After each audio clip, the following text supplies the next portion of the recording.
Selamat malam, saudaraku dan sahabatku yang terkasih. Malam hari ini kita bertemu kembali di dalam Renungan Rabu GITC Jepara Pepantan Yogyakarta. Mari sebelum bersama kita membaca, merenungkan firman Tuhan, kita akan berdoa. Tuhan, tolong kami. Bersama kami akan membaca, merenungkan akan kebenaran firman-Mu. Roh-Mu yang kudus yang menuntun kami, menolong kami, memampukan kami, supaya kami sungguh boleh mengerti apa yang menjadi kehendak-Mu melalui firman-Mu yang bersama akan kami baca dan kami gumulkan. Sertai kami dan tuntun kami semua, sehingga kami boleh mengerti, memahami, serta melakukan firman itu di dalam hidup kami sehari-hari. Di dalam Tuhan kami Yesus Kristus kami berdoa. Amin. Bacaan sabda Tuhan pada malam hari ini terambil dari Injil Yohanes 20, ayatnya yang pertama sampai dengan yang ke-9. Injil Yohanes 20, ayatnya yang pertama sampai dengan yang ke-9. Demikianlah pembacaan firman Tuhan untuk kita semuanya. Pada hari pertama minggu itu, pagi-pagi benar ketika hari masih gelap, pergilah Maria Magdalena ke kubur itu, dan ia melihat bahwa batu telah diambil dari kubur. Ia berlari-lari mendapatkan Simon Petrus dan murid yang lain yang dikasihi Yesus, dan berkatalah kepada mereka, "Tuhan telah diambil orang dari kuburnya, dan kami tidak tahu di mana ia diletakkan." Maka berangkatlah Petrus dan murid yang lain itu ke kubur. Keduanya berlari bersama-sama, tetapi murid yang lain itu berlari lebih cepat daripada Petrus, sehingga lebih dahulu sampai di kubur. Ia menjenguk ke dalam dan melihat kain kapan terletak di tanah, akan tetapi ia tidak masuk ke dalam. Maka datanglah Simon Petrus juga menyusul dia dan masuk ke dalam kubur itu. Ia melihat kain kapan terletak di tanah. Sedang kain peluh yang tadinya ada di kepala Yesus tidak terletak dekat kain kapan itu, tetapi agak di samping di tempat yang lain dan sudah tergulung. Maka masuklah juga murid-murid yang lain yang lebih dahulu sampai di kubur itu, dan ia melihatnya dan percaya.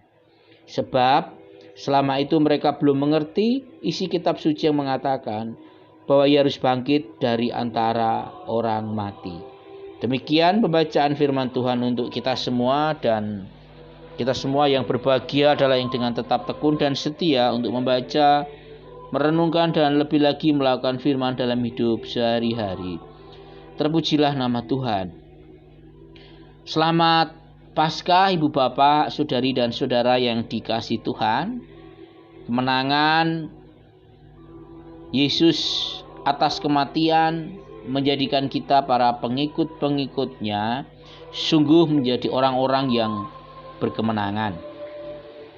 Dan memang Paskah itu identik dengan kemenangan. Ya betul, kemenangan Yesus atas kematian.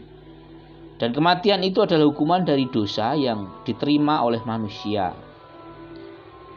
Kebangkitan Yesus adalah dalam rangka melakukan penebusan.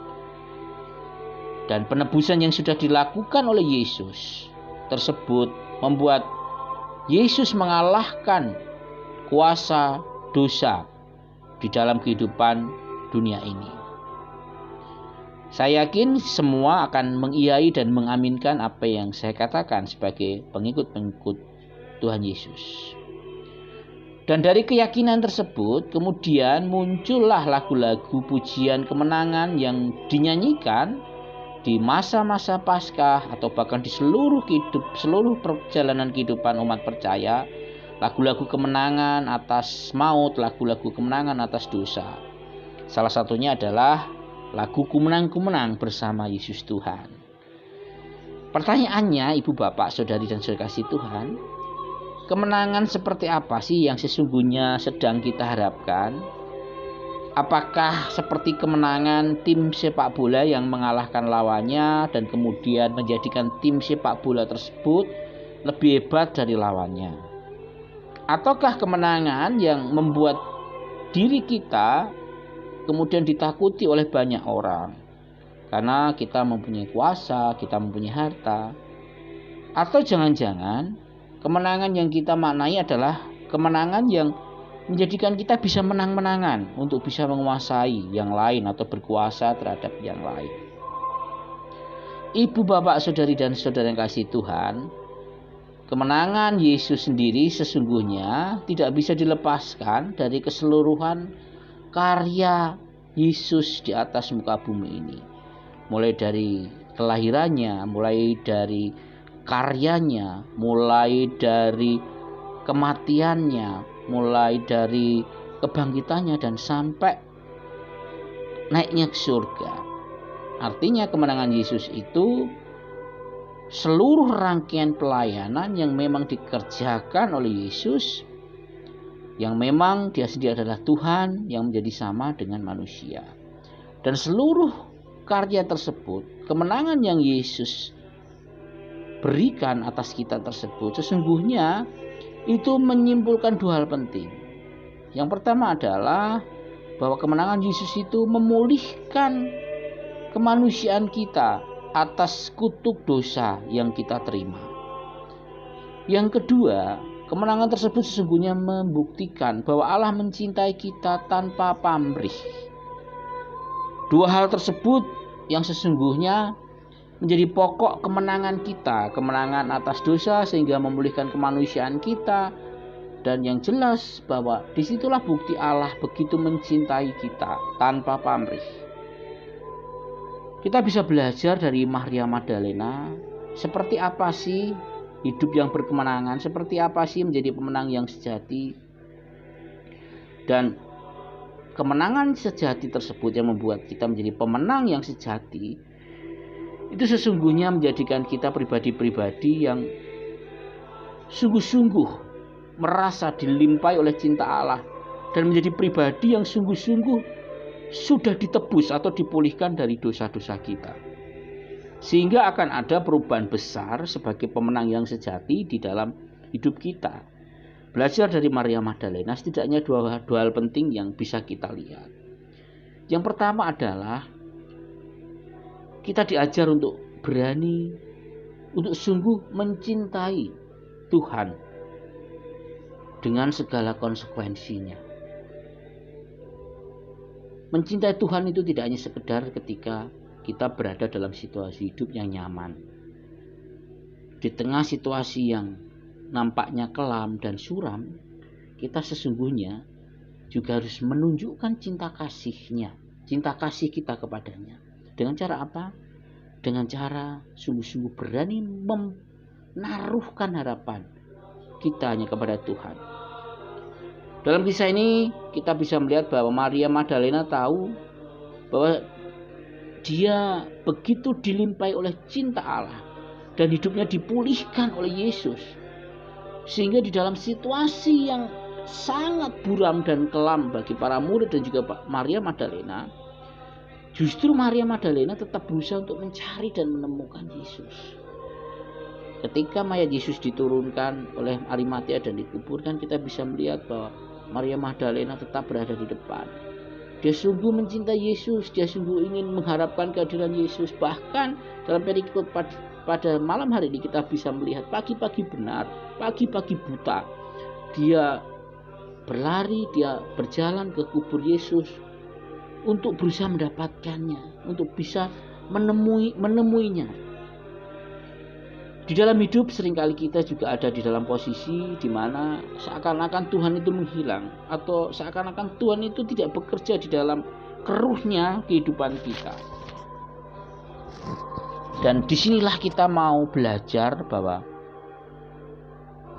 cintanya Allah dan penebusan dosa Allah yang dilimpahkan bagi kita, itu sesungguhnya menjadikan kita meyakini bahwa Tuhan itu tidak hilang. Yang dibutuhkan adalah keberanian dan iman untuk terus mempercayakan segala sesuatu di dalam hidup kita kepada Allah. Kita diajak untuk berani memasuki ruang-ruang di mana seakan-akan Tuhan itu tidak ada, seakan-akan Tuhan tidak bekerja, tetapi sesungguhnya Tuhan ada. Yang perlu kita kerjakan adalah berani terus mempercayakan hidup kita kepada Tuhan di tengah segala situasi, di tengah kehidupan kita ini. Kita diajar untuk terus berani mencintainya, kita diajar untuk terus berani mempercayakan hidup kita ini kepada Tuhan.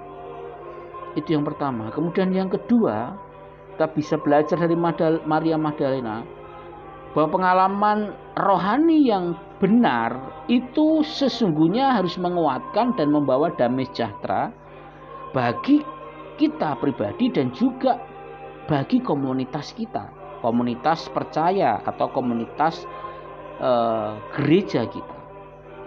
Maria Magdalena yang menjumpai kubur kosong segera berlari untuk menjumpai para murid dan komunitas pengikut Yesus.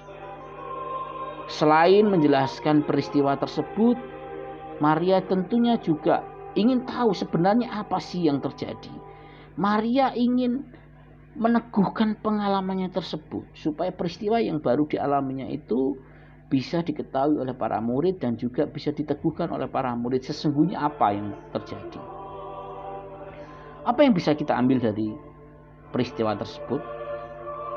Kemenangan besar yang dialami Yesus justru tidak membuat kita menjadi pribadi yang merasa paling benar dan paling hebat. Pengalaman-pengalaman rohani yang kita dapatkan, pengalaman-pengalaman rohani yang mungkin bersifat supranatural yang kita dapatkan, sesungguhnya itu perlu kita bagikan dan kemudian juga diteguhkan di dalam jemaat. Sebab apa? Pengalaman rohani ataupun pengalaman supranatural yang benar itu tidak akan memecah jemaat, tetapi justru semakin menyatukan dan menguatkan iman di dalam komunitas atau dalam gereja. Kita bisa belajar dari Maria yang tidak merasa diri paling hebat, tetapi Maria membutuhkan peneguhan dari otoritas yang ada. Apakah pengalamannya itu memang sungguh-sungguh sesuai dengan perkataan Yesus atau tidak? Karena di ayat yang ke-9, waktu itu memang mereka belum mengerti. Sekali lagi, Ibu Bapak, Saudari dan Saudara yang kasih Tuhan, pengalaman rohani atau pengalaman-pengalaman supranatural yang dimiliki itu sesungguhnya harus membawa damai sejahtera dalam hidup kita pribadi dan juga kehidupan seluruh jemaat. Tidak membawa perpecahan, tidak membawa tuduhan-tuduhan, tidak menjelek-jelekkan orang lain, tetapi justru semakin meneguhkan iman dan percaya kita kepada Allah. Jadi Bapak, Ibu, Saudari dan Saudara yang kasih Tuhan, kemenangan besar yang kita terima, yang menjadikan kita sebagai pemenang-pemenang yang sejati, sesungguhnya menjadikan kita pribadi-pribadi yang berani terus mencintai Allah di dalam segala situasi kehidupan kita. Kita berani mempercayakan hidup kita hanya di dalam tangan kuasa Allah, apapun situasinya. Dan yang kedua, mari kita juga belajar bahwa setiap pengalaman-pengalaman hidup dan pengalaman rohani yang kita miliki itu sesungguhnya menghadirkan damai sejahtera bagi diri kita dan juga bagi komunitas kita. Tidak memecah belah, tidak menjadikan diri kita menjadi sombong, tetapi justru pengalaman-pengalaman itu semakin meneguhkan dan menguatkan iman kita dan juga iman di dalam jemaat. Itulah pemenang yang sejati. Kemenangan besar yang kita terima menjadikan kita pribadi-pribadi yang sungguh berani untuk mencintai Allah dalam segala situasi dan juga menjadikan pengalaman-pengalaman rohani itu dan pengalaman hidup kita sebagai berkat bagi komunitas kita, bagi gereja kita. Itulah pemenang yang sejati. Kiranya firman pada malam hari ini semakin menjadikan kita meyakini bahwa kemenangan besar yang sudah diberikan Allah di dalam pengorbanan Kristus Yesus dan kebangkitannya itu menjadikan kita orang-orang yang berkemenangan. Tuhan Yesus memberkati kita semua. Amin.